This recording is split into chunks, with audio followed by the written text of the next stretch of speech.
이제 오늘 우리가 이제 읽은 이 로마서의 말씀은 1장서부터 또 11장 우리 36절까지 이게 하나의 큰 의미에서 이렇게 한 단락이라고 볼 수 있습니다. 믿음으로 말미암아 어떻게 우리가 의로워질 수 있는가? 죄인된 우리가 하나님과 어떻게 관계성을 회복하고 하나님이 우리에게 요구하시는 가장 이 창조 원형의 모습, 의로운 존재가 어떻게 될 수 있을까? 그거에 대해서 이 로마서만큼 죄에 대해서, 구원에 대해서, 의에 대해서 하나님의 의에 대해서 이야기해 주는 성경이 없죠. 그러니까 가장 이 로마서를 잘 해석하고 이 로마서가 잘 믿어짐에 따라서 세계 역사의 흐름이 바뀌었을 정도고, 또 수많은 사람들이 이 로마서의 복음을 통해서 회심하고 이 하나님의 자녀가 됐을 정도로 이 로마서는 어떤 의미에서는 삶의 존재를 바꾸기 때문에, 혁명을 가져오기 때문에 위험한 책이죠. 그래서 이 로마서는 다 시간이 우리가 한 35번에 걸쳐서 강론했기 때문에 하나 살펴볼 수 없지만, 오늘 마지막 결론 부분의 이해를 돕기 위해서 구조를 한번 제가 정리를 다시 한번 해드릴게요.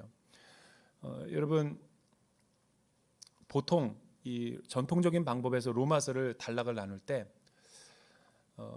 1장서부터 8장까지를 교리의 부분으로 해석을 해요. 그러니까 이신칭의가 무엇인가, 왜 이신칭의의 복음이 우리에게 중요한가, 이 서론에 해당된다면 9장서부터 11장까지는 하나님의 의가, 이신칭의의 복음이 어떻게 하나님의 선민인 유대인과 또 이방인 교회와 함께 어떻게 그 구원의 절정을 이루었는가, 이 구원의 하이라이트로 이 산 정상에 오른 다음에 이제 12장서부터 16장까지는 복음의 교리를 우리의 윤리적으로 또 실천적으로 우리의 실생활에 어떻게 적용해서 열매를 맺을 것인가, 이런 맥락으로 이어지는 거죠. 그래서 오늘 이제 마지막 이 에필로그죠. 어떤 내용이 주어지는가, 우리 한번 25절에서 27절 말씀 우리 같이 한번 읽어보도록 하죠. 25절에서 27절 시작. 형제들이여, 나는 여러분이 이 비밀에 대해 알기를 바랍니다.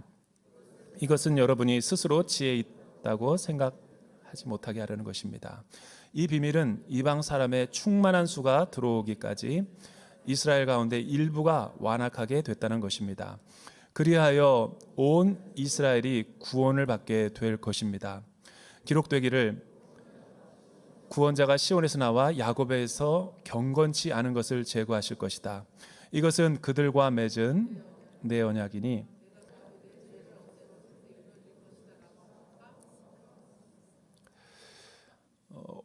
오늘의 설교의 그 결론은, 저와 여러분이 구원을 받은 것은, 이신칭의의 복음으로 하나님의 의를 얻게 된 것은 인간의 행위나 노력 또 어떤 공로에 의해서 우리가 그런 축복을 받은 것이 아니라 오직 믿음과 오직 은혜, 그리고 오직 하나님의 선물, 하나님의 그 조건 없는 사랑에 의해서 그렇게 되었다라는 것이 결론이죠.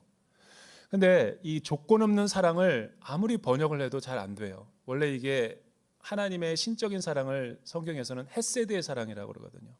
헤세드는 사랑이긴 사랑인데 이 세상에는 없는 초월적인 사랑입니다.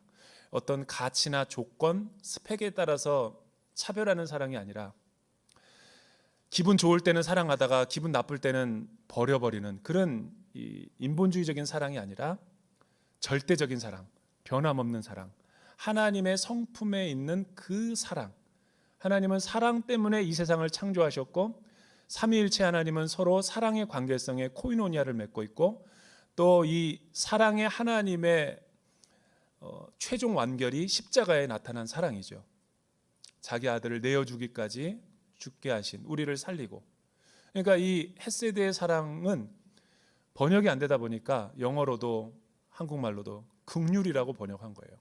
근데 긍휼은 상당한 사실은 오해를 불러일으키신 단어인데 성경이 그렇게 번역을 했기 때문에, 그러니까 하나님의 사랑이 아니었다면 우리는 구원받을 수 없었다라는 것이 성경의 결론인 거죠. 하나님의 긍휼하심으로 어떻게 이 세상 가운데 복음의 역사가 나타나게 되었는가? 첫째는 온 이스라엘이 구원을 받게 된다는 거예요. 25절, 27절 우리가 읽은 것처럼 여러분 바울이 이야기하죠. 형제들이여, 나는 여러분이 이 비밀에 대해 알기를 바랍니다. 이 비밀을 거론하면서 세 가지의 내용을 열거하고 있어요. 이 비밀이라는 단어는 영어 헬라어는 무스테리온, 영어로 말하면 미스테리라고 번역이 됐는데 이것도 한국말로 오니까 비밀이라고 번역이 돼서 그 의미가 사실은 없어져 버렸어요. 여기서 말하는 이 비밀이라는 것은 마치 그 생명과 사랑 같은 거죠. 사랑은 눈에 보이지 않는데 존재하잖아요. 이해할 수가 없는 거죠. 생명도 무신론자 의사 선생님들이 수술하다가 생명에 대한 경외감을 갖고 회심하는 분들도 있다고 그러더라고요. 신장 기관을 수술하는데 분명히 생명이 없는데 생명이 나타나는 거예요. 그러니까 있기는 있지만 다 이해할 수 없는 초월적인 영역을 말하는 거죠.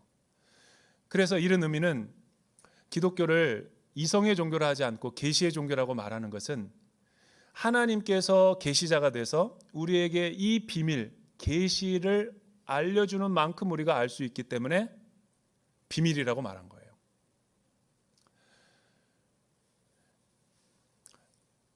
제가 주머니에서 이렇게 제 손에다가 뭐를 지금 잡았어요. 비밀이죠. 제 방 열쇠입니다. 계시죠. 이런 거죠. 그러니까 하나님이 우리에게 알려주시는 것만큼 알 수 있는 거죠. 하나님이 알려주지 않으면 우리로서는 다 이해할 수 없는 거예요. 여러분, 인간관계도 이런 계시적 관계입니다. 서로 교제하고 만나고 알아가는 것만큼 아는 거지 같이 부부로 산다 그래가지고 아는 건 아니에요. 그래서 이 비밀을, 복음의 비밀을 이제 바울이 이야기하려고 하는데 이거는 놀라운 신비예요. 이 땅의 영역이 아니라 하늘의 영역이기 때문에 긍휼과 사랑의 하나님에 있는 마음 가운데 나타난 뜻이기 때문에 우리가 피조물인 인간이 이해할 수 없는 영역이죠. 세 가지를 이야기하는데 첫째는 이방인의 충만한 수가 하나님은 비밀로 갖고 있다는 거예요. 두 번째 비밀은 이스라엘 가운데 먼저 선택을 받고 이스라엘에 의해서 세계 구원의 역사가 시작됐고 또 세계 구원의 역사가 종결된 예수님도 이스라엘에게서 났는데 근데 그 이스라엘은 정작 예수님을 버리고 하나님을 믿지 않는 구원에 실패한 지금 상황을 넘어졌다, 꺾어졌다 이렇게 말하거든요. 그러니까 이스라엘 가운데 일부가 완악하게 됐다라는 게 돌아오지 않고 있는 이스라엘 백성들, 비밀이죠. 그리고 세 번째는 마지막 때가 되면 하나님이 구원의 경륜의 때가 다 차고 나면 이 성경의 역사에서는 주님이 이 땅 가운데 다시 오실 때는 집단으로 이스라엘이 회복이 된다라는 그런 예언이 있어요. 지금 팔레스타인 이스라엘 가보면 메시아닉 주라 그래서 유대인이면서 크리스찬으로 개종하는 사람들이 그렇게 전 세계에 많아지고 있다 그래요. 사실은 이런 그 어떤 표지가 다른 뭐 기후 변화라든가 환경 오염, 전쟁 뭐 이런 게 세계사를 움직이는 게 아니라 하나님의 눈동자는 이스라엘이에요. 세계의 중심은 중국이 아닙니다. 세계의 중심은 미국이 아니에요. 센터가 한반도가 아니라고요. 하나님의 눈동자는 이스라엘에 있는 거예요. 이스라엘을 통해서 역사의 수레바퀴를 돌리시는 하나님의 구원의 경륜. 왜냐라고 말할 수 없죠. 하나님이 선택했는데 어떻게 해요? 자유의지를 갖고. 그러나 그들만을 사랑하기 위한 계획이 아니라 그들을 통해서 온 나머지 이 열방이 주님 품으로 돌아오게 하기 위한 구원의 마스터 플랜을 하나님께서 가지고 있었던 거죠. 그런데 마지막 날에는 온 이스라엘이 구원을 받게 된다는 거예요. 여기서 말하는 온 이스라엘이 뭔가 역사적으로 많은 해석이 있었어요. 지리적인 이스라엘 사람인가? 혈통적인 유대인들인가? 아니면 예수를 영접한 이 메시아닉 주들을 말하는 것인가? 또 어떤 사람들은 이 부분을 교회 입장에서 이렇게 해서 영적인 이스라엘인 교회를 말하는 것이다. 구원받은 성도들. 그러나 많은 신학자들은 이 부분을 어떻게 해석하냐면 과거와 현재와 미래에 하나님께서 구원하신 모든 이스라엘 사람의 총수, 그걸 온 이스라엘이라는 거예요. 그러니까 아브라함 때부터 새 이스라엘인 저와 여러분도 포함돼 가지고 구원받는 모든 숫자를 그렇게 얘기하는 거예요. 그러나 포인트는 9장에서 내 동족 바울이 유대인들을 위해서 기도한다고 했기 때문에 혈통적인 유대인에 조금 더 가까운 거예요. 그러나 온이기 때문에 유대인과 이방인이 그리스도 안에서 하나가 된 완전한 새 이스라엘을 말하는 거죠.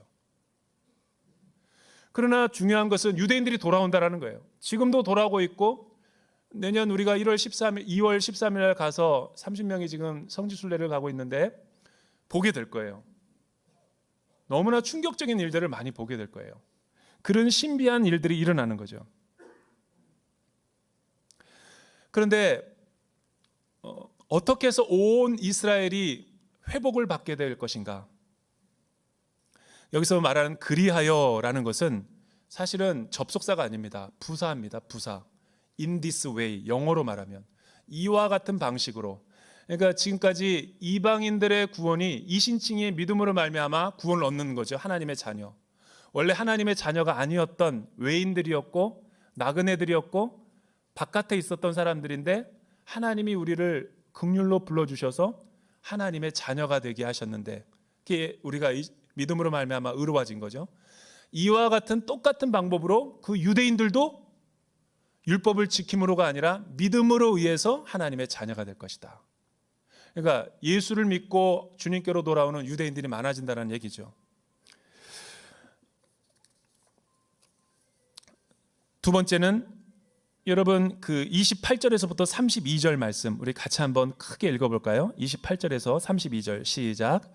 복음의 관점에서 보면 그들은 여러분으로 인해 원수가 된 사람들이지만 선택의 관점에서 보면 그들은 조상들로 인해 사랑을 받은 사람들입니다. 하나님의 은사와 부르심은 번복될 수 없습니다. 한때는 여러분이 하나님께 순종하지 않았으나 지금은 이스라엘의 불순종으로 긍휼히 여김을 받았습니다. 이와 같이 이스라엘이 지금 순종하지 않는 것은 여러분에게 베푸신 긍휼로 이제 그들도 긍휼히 여김을 받게 하려는 것입니다. 하나님께서 모든 사람을 불순종 가운데 가두신 것은 모든 사람에게 긍휼을 베푸시기 위함입니다. 두 번째, 하나님의 긍휼로 인해서 복음의 역사가 어떻게 나타나는가? 하나님의 부르심과 선택은 취소되거나 번복될 수 없다라는 것을 강력하게 주장하고 있는 거예요, 바울이. 구속사를 보면 그거를 잘 알 수 있죠. 최근에 그 가나안 성도들이 그렇게 급증하고 있다 그래요. 뭐 교회의 작은 관계성 문제로 상처받고, 또 뭐 목사님에게 상처받고, 뭐 리더십에게 상처받고, 또 뭐 성전 건축하다가 상처받고 시험 들어가지고 교회를 떠나는 사람들을 가나안 성도라 그래요. 가나안. 왜냐하면 뒤로 거꾸로 해보면 안나가 성도이기 때문에 그를 가나안 성도로 역설적으로 말하는 거죠. 팬데믹 이후에 더 급증을 됐어요. 그런데 우리가 이 구원의 신비를 이야기하면서 조심해야 될 게 뭐냐면, 선교단체에서 옛날 때 이 전도지향적이고 또 선교를 많이 하는 교회일수록 이 하나님의 은혜보다 내 열심이 너무 앞서가지고 막 내가 사역일을 가지고 구원의 확신을 전도시키고 내가 몇 명 전도했다, 막 이런 거를 인간의 말이나 설득력으로 굉장히 강조하면서 하나님의 영광을 가리는 사람들이 적지 않아요. 계량화시키는 거죠. 맥도날드 프랜차이즈 회사처럼 숫자 몇 명. 여기에 시험이 있고 함정이 있어요.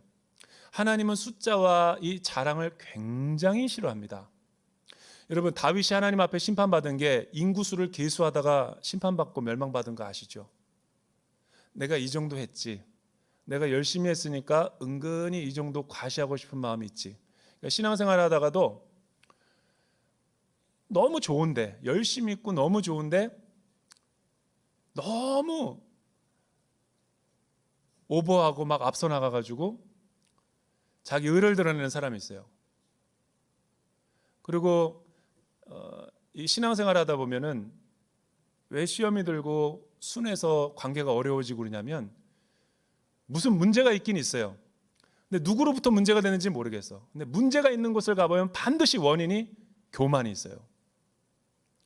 자기는 은혜로 구원받아 놓고선 다른 사람들에게는 무언 중에 행위를 강조하면서 이것도 안 하고 저것도 안 하고 막 한다고 자기를 내세우고 판단하는 사람들. 그래서 저 사람 때문에 불편한 거죠. 공동체의 생활이. 신앙의 연륜이 오래될수록 더 낮아지고 겸손하고 새 가족들이 많이 올 수 있는 편안한 분위기를 만들어줘야 되는데, 영적 생태계를. 오래될수록 더 자기 주장하고 자기를 내세우고, 새 가족들은 어디에 이렇게 앉아 있을 수 없도록 배려하지 않는 그런 전통적인 그런 모습은 하나님이 기뻐하지 않는 거죠. 여러분, 이 구원은 그래서 바울이 이야기하는 거예요. 인간으로부터 나오는 것이 아니라 우리가 하나님으로부터 믿음으로 의로워진 것에는 인간의 공로가 하나도 없어요. 오직 은혜로 부르시고 오직 하나님이 예정하셔서 구원받기로 작정한 영혼들에게 선택하신 것이고, 긍휼한 마음으로 하나님이 사랑해 주셨기 때문에 우리가 하나님의 자녀가 된 거지. 그런데 본인은 교회에 와놓고서 정작 다른 사람들이랑 관계 맺을 때 인간의 율법이나 행위로 나가려고 하기 때문에 교회가 문제가 발생하는 거예요. 비교의식과 열등감과 막 이렇게 자랑하려다가 이스라엘처럼 쓰러지는 거죠. 굉장히 위험천만한 일입니다. 근데 오늘날 한국 교회가 이런 위치에 있어요. 여러분, 원래 이 북한, 원래 1907년도 평양 대부흥운동 때를 보면 남한은 굉장히 열악했어요, 영적으로. 근데 북한은 그 평양 대부흥운동의 일지를 보면 이 북한에는 굉장한 동방의 예루살렘이라고 할 정도로 모든 곳에 곳곳마다 방방곡곡이 하나님의 나라였어요. 이 비율이 안 맞았어요. 근데 웬일인지 모르는데 하나님이 주권적으로 그 북한 땅에 사회주의를 허락하시고 흥남부두에서 많은 사람들이 피난하고 국제시장으로 가가지고 남한으로 다 이렇게 기독교 가족들이 다 이사를 왔어요. 그때부터 이 이북에서 온 사람들이 뭘 했냐면 복음의 씨앗을 막 뿌렸어요. 그러면서 이 대한민국은 여러분 70년 역사 가운데 전 세계 유래사에서 찾아볼 수 없는 전도 대폭발이 일어난 거죠. 그러니까 이거는 주체할 수 없는 은혜가 이 남한 땅에 온 거예요. 근데 우리 지금 잘 살게 되고 성도 수도 많고 교회도 많은데 이 남한 교회가 북한을 보면서 혀를 차는 거예요. 쯧쯧쯧. 아유, 어떻게 안 돼서 저렇게 지도자를 잘못 만나서.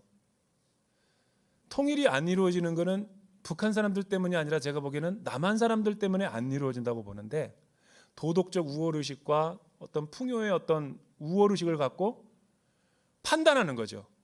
그걸 하나님이 제일 싫어한다는 게 이 부분인 거예요. 이스라엘이 왜 넘어졌어요? 우쭐대다가. 그리고 이방인에게로 복음이 넘어가니까 시기심이 일어나는 거죠. 그리고 완악해져 가지고 주께로 돌아오지 않는 거예요.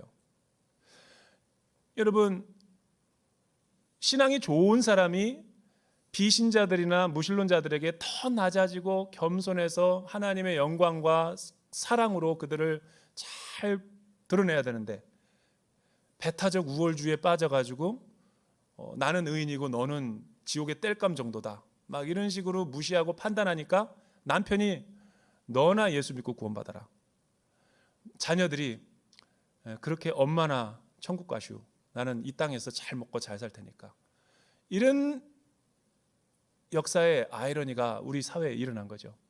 원래 여러분 우골탑이라고 아시죠? 소 팔아가지고 자녀 옛날에 대학들 다 보내고 없이 살던 보릿고개에 부모들이 다 그렇게 자녀 길러놨어요. 그리고 삼각산 기도원 같은 데 가서 우리 자녀 잘 성공하게, 하나님이 우리 부모들의 기도를 통해서 다 성공하게 했어. 그리고 이제 성공하니까 다 대학들 들어가니까 서울로 가서 수도권이 발전했어요. 그러고 나서는 이제 농어촌 미자립 교회들은 다 이제 성도도 없고 할머니들만 남고 아무 일손도 없고, 그러나 도시교회가 농어촌 교회를 돌보지 않아요.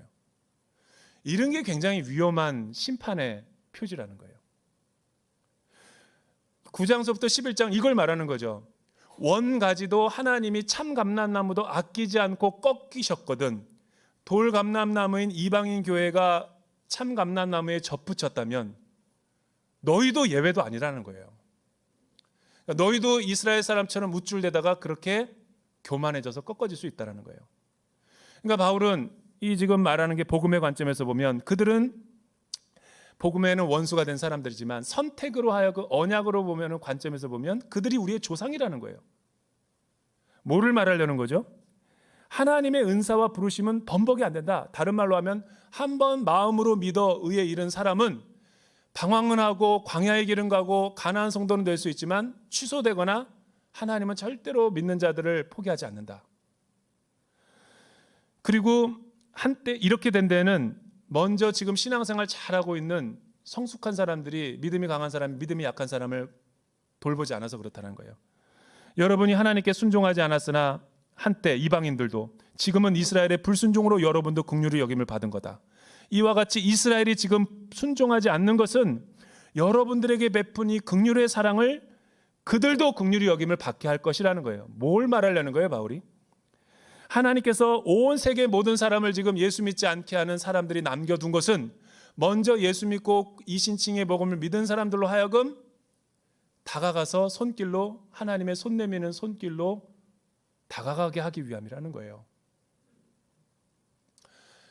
언약에는 두 가지가 있죠. 하나는 인간과 인간이 맺는 계약 관계인 수평적 언약이 있어요. 우리 아파트 계약할 때 갑을 관계 맺잖아요. 근데 인간에 맺는 계약은 둘 중에 한 사람이 파기하면 전혀 효과가 안 나타나요. 여러분, 북한이랑 남한이 아무리 평화 양해각서 해도 저 북쪽 동네가 늘 파기해버리면 날마다 한반도는 긴장이죠. 외교 양해각서가 무슨 의미가 있어요? 한쪽에서 안 지키면. 그런데 수직적인 관계가 있어요. 수직적. 하나님과 인간이 맺는, 그러니까 하늘로부터 오는 언약, 하나님께서 창조의 질서를 가지고 세우신 언약은 하나님과 인간이 맺는 거예요. 그런데 이 언약 관계는 차이가 뭐냐면 인간이 파기하더라도 하나님은 절대로 포기하지 않는다는 거예요. 예를 들어 볼게요. 하나님은 이 세상 가운데 두 개의 기관밖에 언약을 만들지 않았어요. 성경에 보면 하나는 가정 공동체고 결혼, 하나는 교회 공동체예요. 모든 건 사람들이 만들었는데 이 두 개만큼은 하나님의 언약으로 만든 거예요. 그래서 이 두 개는 트윈스예요. 트윈스, 쌍둥이. 정말 행복한 가정을 보면 교회 같아요. 근데 또 가장 이 행복한 교회를 보면 가족 같아요. 모임이 친밀함이 있다고요. 결혼을 보면 알아요. 결혼은 절대로 남편이 바람 나가지고 딴살림 차렸다고 그래가지고 이혼 안 됩니다. 그거 아세요? 죽어도 이혼해 주지 말라고 제가 상담 오면 고통받는 거예요. 빨리 끝내고 합의가 안 되는 거예요. 왜 그런 줄 아세요? 하나님이 창조하셨기 때문에 그런 거예요. 결혼은 하나님과 우리와의 언약 관계를 보여주는 거죠. 법적으로 부부이지만 아무리 바람나고 그래도 이혼을 안 해주면 쌍방간의 합의가 안 되면 절대로 파기가 안 되는 거예요. 우리의 구원이 그렇다라는 거예요. 아무리 한 번 예수 믿고 구원받아가지고 뜨거운 구원의 감격이 있는데 세상의 유혹과 시험에 빠져들어서 넘어졌어요. 이스라엘처럼 막 탕자처럼 돌아다녀. 근데 여러분, 인간의 생각에는 나는 끝났다. 나는 구원은 취소됐어. 나는 이제 하나님 앞에 돌아갈 수 없어. 그러나 하나님은 한 번도 우리를 포기한 적이 없어요. 반드시 수단과 방법을 가리지 않고 하나님은 우리를 찾으시고 돌아오게 하세요. 눈물을 통해서, 때로는 기도를 통해서. 왜냐하면 하나님은 우리를 창조하셨기 때문에 하나님은 우리의 영혼의 급소를 잘 알아요. 어디를 건드리면 얘가 야곱처럼 넘어지는지 알아요. 물질을 사랑하는 사람은 물질을 뺏어가 버리면 벼랑 끝에 몰려서요. 자녀가 목숨을 거는 부모들은 자녀의 입시를 건드리면 굉장히 절망합니다. 그리고 건강을 잃어버린 자만한 사람들은 건강을 좀 어렵게 하면은 바닥을 드러내는 거예요. 그런데도 미련한 인간은 자기가 세상에서 왕이고 가장 자기가 자기 인생을 경영할 수 있다고 착각하는 거예요. 그래서 여러분, 구원은 하나님이 우리를 너무나 사랑하셔서 절망하게 만드는 거예요. 인간적인 힘으로 안 된다라는 것을 바닥을 경험하게 하고 비고 비인 마음 가운데 벼랑 끝에 섰을 때 하나님 앞에 항복했을 때 하나님이 우리의 왕이 되시고 통치자가 되어주는 거죠. 그래서 하나님은 우리를 언약적으로 사랑하신다는 거예요. 절대로 하나님은 우리를 포기 못합니다.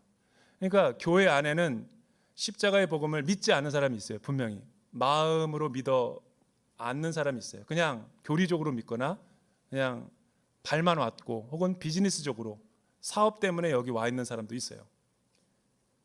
그런데 진짜 하나님을 사랑하고 고백한 사람들은 하나님이 절대 방황은 하더라도 계속 방황하도록 내버려 두지 않아요.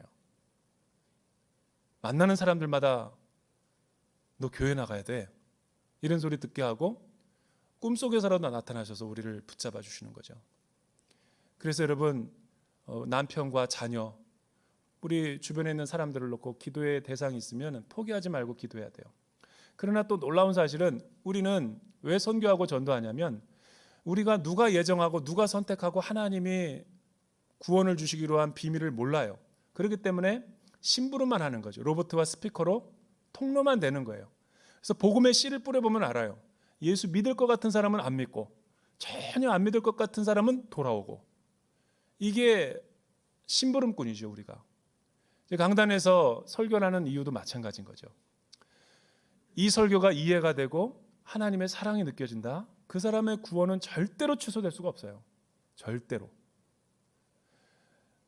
이런 놀라운 신비를 지금 바울이 말하는 거죠. 그래서 1장서부터 32절까지 객관적이고 논리적인 이성으로 과학적 논문을 쓰던 바울이 33절에서부터 36절에는 잉크를 엎어버리고 손을 놔버려요. 펜을.